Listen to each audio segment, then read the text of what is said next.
So, the University of Chicago is telling incoming freshmen that the school will not be condoning safe spaces. The school explained that they aren't going to impede the university's commitment to the freedom of inquiry.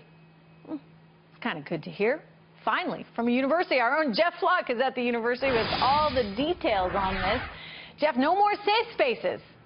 What are those kids going to do? Well, you know, they really didn't have them here in the first place, but, you know, a lot of schools have now implemented safe spaces and something called trigger warnings. Well, here's the letter that went out from the Dean of Students here at the U of C, and I'll show it to you. We do not support so-called trigger warnings. We do not cancel invited speakers because their topics might prove controversial.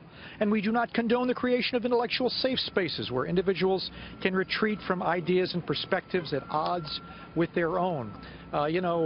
Some conservative speakers have been banned from campuses across the country. Ben Shapiro comes to mind at Cal State LA. Protesters there trying to block him from saying what he wanted to say on campus. U of C says none of that.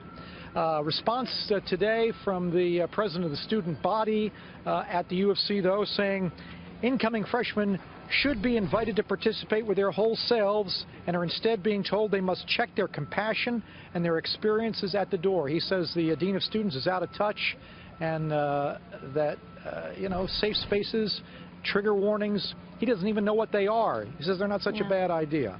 Well, look, I mean, let's face it, academia should be a place where there is a freedom to exchange ideas, and the idea that they would shut conservatives down because people just don't want to hear it is beyond me. Thank you, Jeff.